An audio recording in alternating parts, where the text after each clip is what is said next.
Welcome back to my video. ಇವತ್ತು Sunday. Actually ಇವತ್ತು plan ಏನಂದರೆ ಒಂದು ಫ್ಯಾಮ್ಲಿ ಗೆಟ್ ಟುಗೆದರ್, ನೋಡಿ ಫ್ರೆಂಡ್ಸ್ ಫ್ಯಾಮ್ಲಿ ಗೆಟ್ ಟುಗೆದರ್ ಇತ್ತು. ಸೊ ಅದಕ್ಕೋಸ್ಕರ ಏನೊಂದು ಪಾಯಸ ಮಾಡ್ತಾಯಿದ್ದೆ. ನಿಜವಾಗಿ ಹೇಳ್ತೀರಿ, ನನಗೆ ಪಾಯಸ ಮಾಡಲಿಕ್ಕೆ ಗೊತ್ತಿಲ್ಲ ಹೇಗೆ ಅಂತ.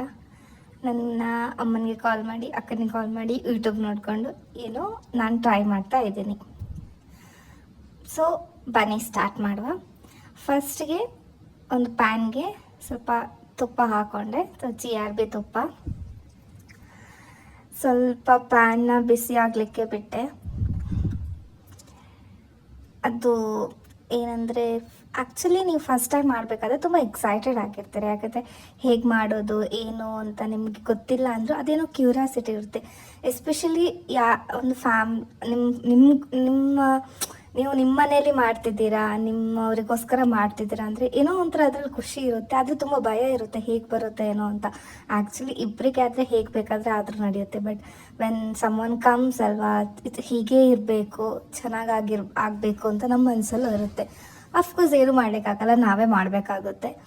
ಅದಕ್ಕೋಸ್ಕರ ಇರಲಿ ಟ್ರೈ ಮಾಡೋಣ ಅಂತ ಹೇಳಿ ಮಾಡ್ತಾಯಿದ್ದೀನಿ. ಮೊದಲಿಗೆ ನಾನು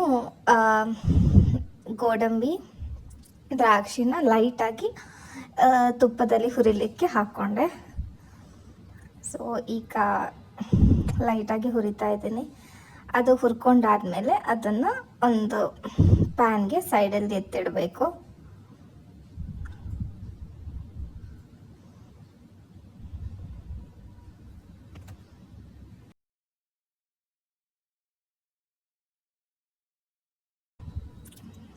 ಓಕೆ, ಇದು ಈಗ ಲೈಟಾಗಿ ಫ್ರೈ ಆಗೋಗಿದೆ.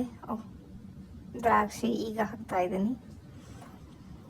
ಇವತ್ತು ಆ್ಯಕ್ಚುಲಿ ಪಾಯಸ ಜೊತೆ ಇನ್ನೂ ಕೆಲವು ಐಟಮ್ಸ್ ಮಾಡ್ತಾಯಿದ್ದೀನಿ. ಚಿಕನ್ ಕರಿ ಮಾಡ್ತಾಯಿದ್ದೀನಿ, ಆಮೇಲೆ ಚಿಕನ್ ಸಾರು ಮಾಡ್ತಾಯಿದ್ದೀನಿ, ಕಬಾಬ್. So many items. But chicken curry ಮಾಡಲಿಕ್ಕೆ ನನಗೆ ಸ್ವಲ್ಪ ಫ್ರೆಂಡ್ಸ್ ಹೆಲ್ಪ್ ಮಾಡಿದ್ದಾರೆ. ಸೊ ಅಷ್ಟು ಟೆನ್ಷನ್ ಇಲ್ಲ. ಇವನ್ ಚಿಕನ್ ಸಾಂಬಾರು ಅದು ಕೂಡ ಮಂಗಳೂರು ಶೈಲಿನಲ್ಲಿ ಮಾಡ್ತಾಯಿದ್ದೀನಿ. ನಾವು ಮಂಗಳೂರವರಾಗಿರೋದ್ರಿಂದ ಇಲ್ಲಿ ಬರ್ತಿರೋ ಫ್ರೆಂಡ್ಸ್ ಎಲ್ಲರೂ ಮಂಗಳೂರವರೇ. ಸೊ ಆ ಶೈಲಿನಲ್ಲಿ ಹೇಗೆ ಮಾಡೋದು ಅಂತ ನನಗೆ ಗೊತ್ತಿದೆ. ಯಾಕೆಂದರೆ ಆಲ್ಮೋಸ್ಟ್ ಅದೆಲ್ಲ ಎಲ್ರದ್ದು ಫೇವ್ರೇಟ್, ಎಲ್ರಿಗೂ ಗೊತ್ತಿರುತ್ತೆ. ಮಂಗಳೂರು ರೊಟ್ಟಿ ಮತ್ತು ಚಿಕನ್ ಸಾರು ತುಂಬ ಫೇಮಸ್ಸು. ಅಲ್ಲೇ ಹುಟ್ಟಿ ಅಲ್ಲೇ ಬೆಳೆದಿರೋದ್ರಿಂದ ಕೋಳಿ ಸಾರು ಮಾಡೋದನ್ನು ನಾನು ನೋಡಿರೋದ್ರಿಂದ ಕೋಳಿ ಸಾರು ಮಾಡಲಿಕ್ಕೆ ನನಗೆ ಏನೋ ಒಂದು ಐಡಿಯಾ ಇದೆ. ಸೊ ಅದನ್ನು ಮಾಡಬೇಕು. ನಾನೇನು ಅಂದ್ಕೊಂಡೆ ಅಂದರೆ ಪಾಯಸ ಸ್ವೀಟ್. ಸೊ ಅದನ್ನ ಫಸ್ಟಿಗೆ ಮಾಡಿ ಸೈಡಲ್ಲಿ ಎತ್ತಿಡ್ತೀನಿ. ಆಮೇಲೆ ನಿಧಾನಕ್ಕೆ ನಮ್ಮದು ಸಾರು ಮಾಡಲಿಕ್ಕೆ ಸ್ಟಾರ್ಟ್ ಮಾಡ್ತೀನಿ. ಯಾಕಂದರೆ ಚಿಕನ್ ತೊಳಿಬೇಕು, ಅದು ಇದು ತುಂಬಾ ಕೆಲಸ ಇರುತ್ತೆ.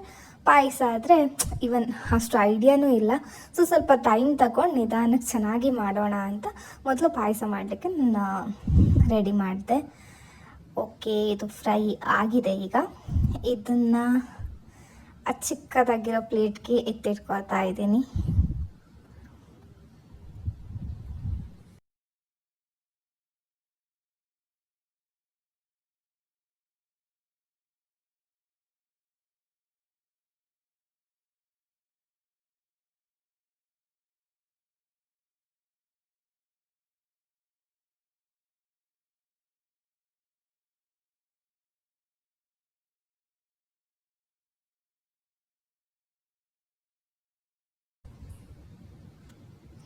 ಓಕೆ, ಸೊ ಫಸ್ಟ್ ಈಗ ಡ್ರೈ ಫ್ರೂಟ್ಸ್ ಫ್ರೈ ಆಗಿದೆ.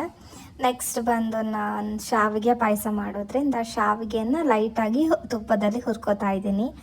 ಅದಕ್ಕೂ ಸೇಮ್ ಸ್ವಲ್ಪ ತುಪ್ಪ ಹಾಕ್ಕೊಂಡ್ಬಿಟ್ಟು ಅದಾದಮೇಲೆ ಅದಕ್ಕೆ ಶಾವಿಗೆ ಹಾಕ್ಕೊಂಡ್ಬಿಟ್ಟು ಹುರಿಯೋದು. ಇದರಲ್ಲೇ ಅಷ್ಟೇ ನಾನು ತಗೊಂಡಿರೋದು. ಇದು MTR ಇದ್ದು ಶಾವಿಗೆ. ಇದು ಆಲ್ಮೋಸ್ಟ್ ಎಷ್ಟು ಹಾಕಬೇಕು ಅಂತ ಐಡಿಯಾ ಇಲ್ಲ. ಅದಕ್ಕೋಸ್ಕರ 1 kg ಪ್ಯಾಕೆಟ್ ತಗೊಂಬಂದಿದ್ರು. ಅದರಲ್ಲಿ ಆಲ್ಮೋಸ್ಟ್ ಅರ್ಧ kgನ ಹಾಕಿದೆ. ಯಾಕೆಂದರೆ ಆಲ್ಮೋಸ್ಟ್ 20 ಮೆಂಬರ್ಸ್ದು ಪ್ಲ್ಯಾನ್ ಇತ್ತು. ಈಗ ಏನು ಮಾಡೋದಂದರೆ, ನಾವು ತುಪ್ಪ ಹಾಕ್ಕೊಂಡು ಅದು ಚೂರು ಬಿಸಿ ಆದಾಗ ಇದು ಎಲ್ಲ ಶಾವಿಗೆನ ಹಾಕಿಬಿಟ್ಟು ನೀವು ಎಷ್ಟು ಜನರಿಗೆ ಮಾಡ್ತೀರ ಅದರ ಬೇಸ್ ಮೇಲೆ ಇಷ್ಟು ಹಾಕ್ಕೊಂಬಿಟ್ಟು ಚೆನ್ನಾಗಿ ಫ್ರೈ ಮಾಡಿ ನನಗೆ ಆ್ಯಕ್ಚುಲಿ ಇಲ್ಲಿ ಐಡಿಯಾ ಇಲ್ಲ ಎಷ್ಟು ಹಾಕಬೇಕು ಅಂತ. ಅದಕ್ಕೆ ಮತ್ತೆ ಹಸ್ಬೆಂಡ್ನ ಕೇಳ್ತಿದ್ದೆ, ಇಷ್ಟರಲ್ಲಿ ಇಷ್ಟು ಹಾಕ್ತೆ, ಇಷ್ಟು ಉಳಿಯಿತು ಸಾಕಾ ಅಂತ. ಏಕೆಂದರೆ ಅವರು ಮೊದಲು ರೂಮಲ್ಲಿ ಸ್ವಲ್ಪ ಅಡುಗೆ ಎಲ್ಲ ಮಾಡ್ತಿದ್ರು, ನನಗಿಂತ ಸ್ವಲ್ಪ ಜಾಸ್ತಿ ಐಡಿಯಾ ಅವ್ರಿಗೇ ಇರುತ್ತೆ ಅಂತ ಅನ್ಕೋತೀನಿ. ಅದಕ್ಕೋಸ್ಕರ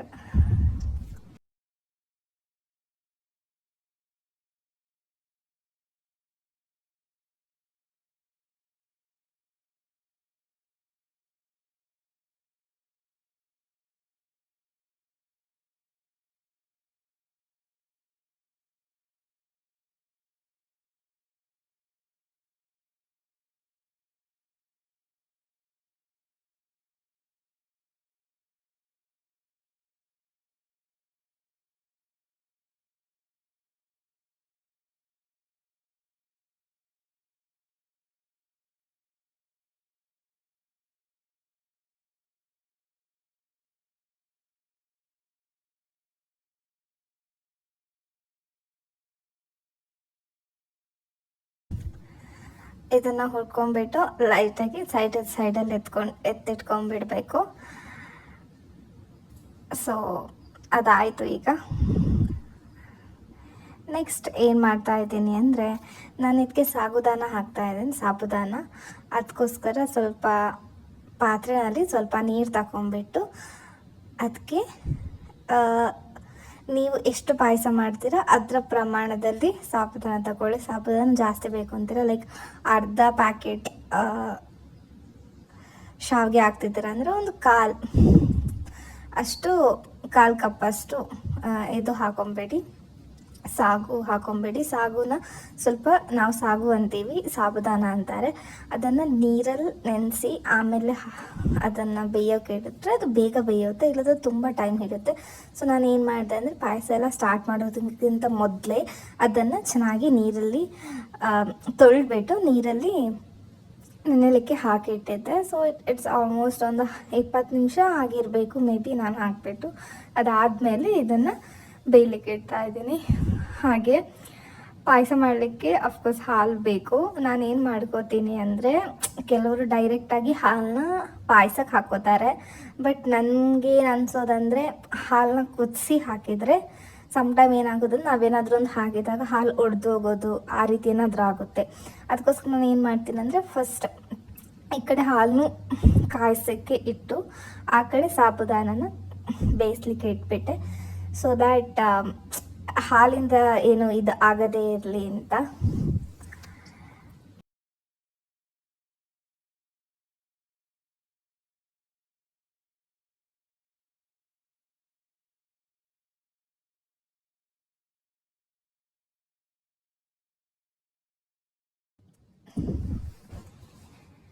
ಅಫ್ಕೋರ್ಸ್ ಇಲ್ಲಿ ನಾವು ಯೂಸ್ ಮಾಡೋದು ಒಂದು ನಂದಿನಿ ಹಾಲೇ. ಮಂಗಳೂರಲ್ಲಿರೋರಿಗೆ ನಂದಿನಿ ಹಾಲು ತುಂಬ ಏನು, ಅವ್ರದ್ದು ಡೇನೇ ಸ್ಟಾರ್ಟ್ ಆಗೋದು ದಟ್ ಹಾಲು ಪ್ಯಾಕೆಟಿಂದ. ಎಸ್, ನಾನು ಇಲ್ಲಿ ಬ್ಯಾಂಗ್ಳೂರಿಗೆ ಬಂದರೂ ಐ ಪ್ರಿಫರ್ ನಂದಿನಿ ಹಾಲು. ಅದೇನೋ ಗೊತ್ತಿಲ್ಲ, ಸಣ್ಣದ್ರಿಂದ ಅದು ಯೂಸ್ ಮಾಡಿ ಮಾಡಿ ಅಭ್ಯಾಸ. ಸೊ ಇಲ್ಲೂ ಅದೇ ಹಾಲು ಇಟ್ಕೊಂಡ್ಬಂದಿದ್ರು. ಆ್ಯಂಡ್ ಈ ಪ್ಯಾಕೆಟ್ ಹಾಲು ನನಗೆ ಇನ್ನೂ ತುಂಬ ಇಷ್ಟ ಆಗೋದು, ಯಾಕೆಂದರೆ ತುಂಬ ಇದು ಹೀಗೆ ನೈಟ್ ಟೈಮ್ ಇವನ್ ಹಾಲು ಕುಡಿಲಿಕ್ಕೂ ತುಂಬ ಟೇಸ್ಟಿ ಫೀಲ್ ಆಗುತ್ತೆ. ಸೊ ಅದೇ ಹಾಲು ತಗೊಂಬಂದಿದ್ರು. ಆಲ್ಮೋಸ್ಟ್ 1/2 ಲೀಟ್ರಿದ್ದು 3 ಪ್ಯಾಕೆಟ್ ಹಾಲನ್ನ ನಾನು ಸದ್ಯಕ್ಕೀಗ ಕುದಿಸ್ಲಿಕ್ಕೆ ಇಡ್ತಾ ಇದ್ದೀನಿ. ಹಾಗೆ ಆ ಕಡೆ ಸಾಬುದಾನ ನಾವು ಏನು ಬೇಯಲಿಕ್ಕೆ ಇಟ್ಟಿದ್ದೇವೆ ಅದನ್ನು ಚೆನ್ನಾಗಿ ಆಗಾಗ ತಿರುಗಿಸ್ತಾ ಇರಬೇಕು, ಇಲ್ಲದ್ರೆ ಅದು ಏನಾಗುತ್ತೆ ಅಂದರೆ ತಳ ಹಿಡಿದೋಗುತ್ತೆ. ಯಾಕೆಂದರೆ it is like glass type. ಅದು ಆ್ಯಕ್ಚುಲಿ ಬೆಂದ ಮೇಲೆ ಸ್ವಲ್ಪ ಗ್ಲಾಸ್ ಟೈಪ್ ಆಗುತ್ತೆ, ಅದು ಗೊತ್ತಾಗುತ್ತೆ ಆಲ್ಮೋಸ್ಟ್ ಒಂದು 10 ಮಿನಿಟ್ಸಲ್ಲಿ ಅದು ಬೆಂದೋಗುತ್ತೆ, ಯಾಕೆಂದರೆ ಆಲ್ರೆಡಿ ನೆನೆ ಹಾಕಿರ್ತೀವಿ. ಆ್ಯಂಡ್ ಅದು ಗ್ಲಾಸ್ ಟೈಪ್ ಅಂದರೆ ಬೇಯ್ತಾ ಹೋಗಬೇಕಾದ್ರೆ ಗ್ಲಾಸ್ ಟೈಪ್ ಆಗೋಗುತ್ತೆ. ಆ್ಯಂಡ್ ತಳ ಬೇಗ ಹಿಡಿದೋಗುತ್ತೆ. It will become jelly type ಏನೋ. ಸೊ ಹಾಗೆ ಇಲ್ಲಿ ಅದಕ್ಕೋಸ್ಕರ ಆ ಕಡೆಯಿಂದ ಅದನ್ನು ತಳ ಹಿಡಿಯೋದಾಗೆ ತಿರುಗಿಸ್ತಾ ಇದೆ, ಈ ಕಡೆಯಿಂದ ಹಾಲು ಹಾಕ್ತಾ ಇದೆ. ಸೊ ದ್ಯಾಟ್ ಈ ಕಡೆ ಹಾಲು ಬಿಸಿ ಆಗಲಿ ಅಂತ. ಸೊ ಈಗ ನೀವು ನೋಡ್ಬೋದು, ಇಲ್ಲಿ ಸಾಬುದಾನ ಆಯಿತು, ಅದು ಬೆಂತ ಬಂತು. ಹಾಲು ಇನ್ನು ಇಟ್ಟೆ. ಸೊ ಎಗೇನ್ ಸೇಮ್, ತಿರುಗಿಸ್ತಾ ಇರು. ಬೇಯೋ ತನಕ ತಿರುಗಿಸ್ತಾ ಇರು ಅಷ್ಟೇ. ಯಾಕೆಂದರೆ ಫಸ್ಟ್ ಟೈಮ್ ಮಾಡೋದ್ರಿಂದ ನನಗೂ ತುಂಬ ಕನ್ಫ್ಯೂಷನ್ ಇತ್ತು, ಅದು ಕನ್ಸಿಸ್ಟೆನ್ಸಿ ಎಷ್ಟಿರಬೇಕು, ಅದು ಬೆಂತಾ ಇಲ್ವಾ, ಅದನ್ನೊಂದು 10 ಸಲ ಎದ್ಬಿಟ್ಟು ನೋಡ್ತಾ ಇದ್ದೆ, ಇದು ಬೆಂತಾ ಇಲ್ವಾ ಅಂತ. ಸೊ ನೀವು ನೋಡ್ಕೊಳ್ಳಿ ಮಾಡಬೇಕಾದ್ರೆ, ನನ್ನ ಥರನೇ ಕನ್ಫ್ಯೂಸ್ ಆಗಬೇಡಿ. ಬಟ್ ನೋಡ್ಕೊಂಡೆ ನೋಡಿ ಅಲ್ಲಿ, ಇದು ಬೆಂತು, ಲೈಕ್ ಗ್ಲಾಸ್ ಟೈಪ್ ಬಂತು, ಸ್ವಲ್ಪ ಅದರ ಸೈಜ್ ದೊಡ್ಡ ಆಯಿತು. ಸೊ ದಟ್ ಅದು ಬೆಂತು ಅಂತ ಗೊತ್ತಾಯಿತು.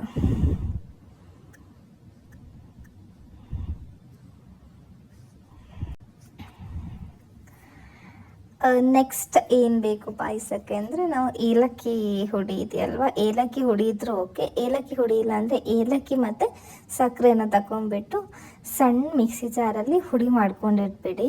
ಏಕೆಂದರೆ ಇದು ಫ್ಲೇವರ್ ಚೆನ್ನಾಗಿ ಕೊಡುತ್ತೆ, ತುಂಬ ಚೆನ್ನಾಗಿ ಪರಿಮಳ ಬರುತ್ತೆ, ನಿಮಗೆ ಟೇಸ್ಟ್ ತುಂಬ ಚೆನ್ನಾಗಿರುತ್ತೆ. ಸೊ ನಾನು ಅದನ್ನು ಹುಡಿ ಮಾಡಿಟ್ಕೊಂಡೆ. ಆ್ಯಂಡ್ ಇಲ್ಲಿ ಹಾಲು ಕೂಡ ಬಿಸಿ ಆಗ್ತಾ ಇದೆ. ಈ ಕಡೆ ಸಾಬುದಾನ ಆಲ್ರೆಡಿ ಬೆಂದೋಗಿತ್ತು, ಅದಕ್ಕೋಸ್ಕರ ಗ್ಯಾಸ್ ಆಫ್ ಮಾಡಿ ಇಟ್ಕೊಂಡ್ಬಿಟ್ಟೆ. ಹಾಲು ಇದೇನು ಪ್ರಾಬ್ಲಮ್ ನೋಡಿ, ನಾವು ಸ್ವಲ್ಪ ಆ ಕಡೆ ಈ ಕಡೆ ನೋಡೋಷ್ಟರಲ್ಲಿ ಹಾಲು ಉಕ್ಕೋಗಿರುತ್ತೆ. ಬಟ್ ಏನು ಜಸ್ಟ್ ಮಿಸ್ಸಲ್ಲಿ ನಾನು ಬಚಾವಾಗ್ಬಿಟ್ಟೆ, ಇಲ್ಲಾಂದರೆ ಮತ್ತೆ ಕ್ಲೀನ್ ಮಾಡಬೇಕಿತ್ತು ಈ ಗ್ಯಾಸ್ನ. ದೇವ್ರೆ, 1000 ಕೆಲಸ ಇದೆ, ಅದರಲ್ಲಿ ಅದನ್ನೆಲ್ಲ ಮತ್ತೆ ಮಾಡ್ಕೊಂಡಿರ್ಲಿಕ್ಕೆ ಖಂಡಿತವಾಗ್ಲೂ ಆಗಲ್ಲ. ಥ್ಯಾಂಕ್ ಗಾಡ್ ಅದಕ್ಕಿಂತ ಮೊದಲೇ ನೋಡ್ಕೊಂಡ್ಬಿಟ್ಟೆ. ಈಗ ಈ ಸಾಬುದಾನನ ತೆಗೆದು ಅದಕ್ಕೆ ಹಾಕಿದೆ, ಕುದ್ದ ಹಾಲಿಗೆ. ಈಗ ಇದನ್ನು ಚೆನ್ನಾಗಿ ಸಾಬುದಾನ ತೆಗೆದು ಕುದಿದ ಹಾಲಿಗೆ ಹಾಕಬೇಕು. ಆಮೇಲೆ ಚೆನ್ನಾಗಿ ತಿರುಗಿಸ್ತಾ ಇರಿ, ಏಕೆಂದರೆ ತಳ ಹಿಡಿಬಾರ್ದು, ಮತ್ತು ಚೆನ್ನಾಗಿ ಒಂದು ಕುದೀಲಿ, ಒಂದು ರೌಂಡ್ ಕುದೀಲಿ ಅಂತ.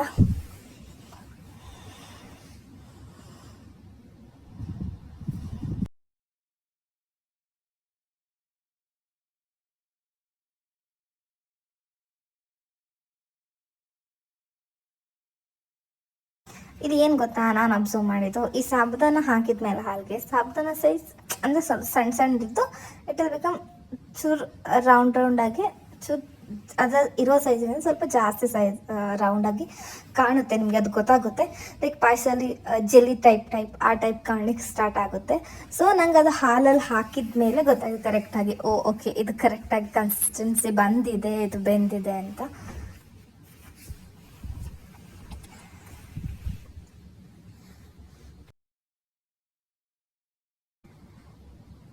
ನೆಕ್ಸ್ಟಿಗೆ ಏನು ಮಾಡಬೇಕು ಅಂದರೆ, ನೀವು ಹುರಿದಿಟ್ಕೊಂಡ ಶಾವಿಗೆನ ಹಾಕಬೇಕು.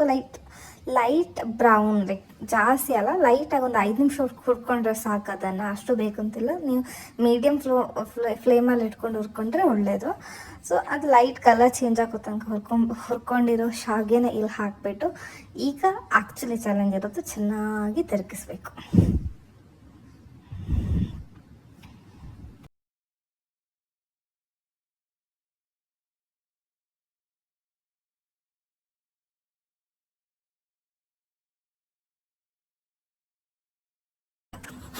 ಸೊ ಅದು ಕುದಿ ಬರ್ತಾ ಇರಬೇಕಾದ್ರೆ ಅದಕ್ಕೆ ಎಷ್ಟು ಸಕ್ಕರೆ ಬೇಕು, ದ ಮೇನ್ ಇಂಪಾರ್ಟೆಂಟ್ ಥಿಂಗ್, ಸಕ್ಕರೆ ಎಷ್ಟು ಬೇಕು, ನೀವೆಷ್ಟು ಪಾಯಸ ಮಾಡ್ತಾ ಇದ್ದೀರಾ ಅದರ ಬೇಸ್ ಮೇಲೆ ನೋಡ್ಕೊಂಡು ಸಕ್ಕರೆ ಹಾಕಿ. ನನಗೆ ಸ್ವೀಟ್ ಜಾಸ್ತಿ ಇಷ್ಟ ಇಲ್ಲ, ಅದಕ್ಕೆ ನೋಡ್ಕೊಂಡ್ಬಿಟ್ಟು ಸ್ವಲ್ಪನೇ ಹಾಕ್ತಾ ಇದ್ದೀನಿ. ತುಂಬ ಸ್ವೀಟ್ ಆದರೂ ಅದು ಚೆನ್ನಾಗಿ ಆಗಲ್ಲ ಅಂತ ನನಗೆ. ಬಟ್ ನಮ್ಮ ಹಸ್ಬೆಂಡ್ ಹೇಳ್ತಿದ್ರು, ಪಾಯಸ ಅಂದರೆ ಸ್ವೀಟಾಗಿರ್ಬೇಕಮ್ಮ, ಸ್ವೀಟ್ ಹಾಕು ನೀನು, ಸಕ್ಕರೆ ಹಾಕು ಅಂತ. ಅದಕ್ಕೆ ನೋಡ್ಕೊಂಡು ಹಾಕ್ತಾ ಇದ್ದೆ ಇಲ್ಲಿ.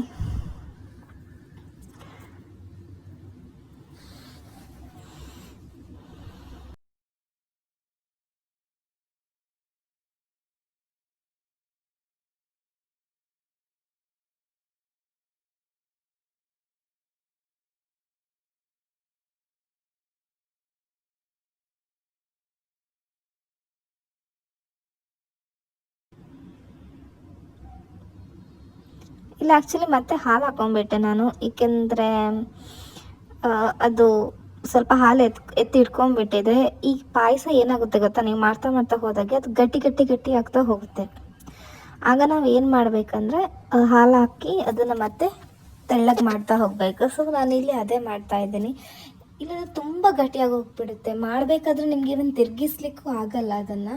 ಸೊ ಹಾಲನ್ನ ಸ್ವಲ್ಪ ಎತ್ತಿಟ್ಕೊಳ್ಳಿ ಮೊದಲೇ, ಎಲ್ಲ ಹಾಕೋದಾಗಿಂತ ಮೊದಲು ಸ್ವಲ್ಪ ಹಾಲನ್ನ ಎತ್ತಿಟ್ಕೊಳ್ಳಿ. ಸೊ ದಟ್ ನೀವು ಪಾಯಸ ಮಾಡ್ತಾ ಅಟ್ ದ ಎಂಡ್ ಅದು ಗಟ್ಟಿ ಆಗ್ತಾ ಇರಬೇಕಾದ್ರೆ ಹಾಕಿ ಅದನ್ನು ಎಷ್ಟು ಕನ್ಸಿಸ್ಟೆಂಟ್, ಎಷ್ಟು ನಿಮಗೆ ಹಾಲು ಹಾಕಿದ್ರು ಫಸ್ಟಲ್ಲಿ, ಫಾರ್ ಎಕ್ಸಾಂಪಲ್ ಈಗ ನೀವೀಗ ಮಾಡಿಟ್ರಿ, ಒಂದು ಹಾಫ್ ಆನ್ ಅವರ್ ಬಿಟ್ಟು ನೀವು ಅದನ್ನು ಬಡಿಸ್ತೀರಾ ಅಂದರೆ ಹಾಫ್ ಆನ್ ಅವರ್ ಬಿಟ್ಟು ನೋಡಿದರೆ ಅದರ ಕನ್ಸಿಸ್ಟೆನ್ಸಿ ತುಂಬ ದಪ್ಪ ಆಗಿರುತ್ತೆ. ಐ ಡೋಂಟ್ ನೋ, ಎಷ್ಟು ಟ್ರೈ ಮಾಡಿದ್ರು ಮೋಸ್ಟ್ ಆಫ್ ದ ಟೈಮ್ ಹಾಗಾಗುತ್ತೆ.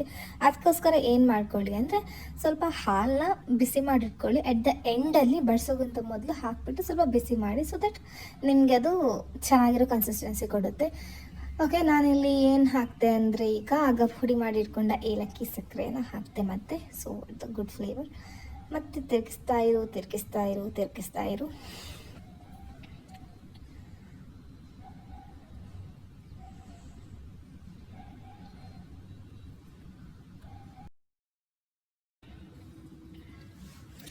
ಚೂರು ಪಾರು ಉಳ್ಕೊಳ್ಳೋದನ್ನ ನಾನು ಮತ್ತೆ ಹೆಕ್ಕಿ ಹಾಕ್ತಾ ಇದ್ದೀನಿ, ಸೊ ದಟ್ ವೇಸ್ಟ್ ಆಗಬಾರ್ದು ಅಂತ. ಓಕೆ, ಆಲ್ಮೋಸ್ಟ್ ಎಂಡ್ಗೆ ಬಂತು ನಮ್ಮದು ಪಾಯಸದ ಕತೆ.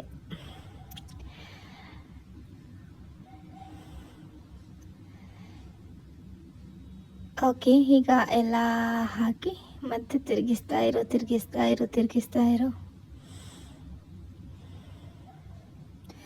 ಮೇ ಬಿ ನಿಮ್ಗೆ ನೋಡುವಾಗ ಗೊತ್ತಾಗ್ಬೋದು, ದ ಕನ್ಸಿಸ್ಟೆನ್ಸಿ ತುಂಬ ದಪ್ಪ ಆಗ್ತಾ ಇದೆ. See, this is a final look of my ಪಾಯಸ. ಆ್ಯಕ್ಚುಲಿ ತಿಂದ್ಬಿಟ್ಟು ಹೇಳಿದರು ತುಂಬ ಚೆನ್ನಾಗಿ ಬಂದಿದೆ ಅಂತ. Thank you.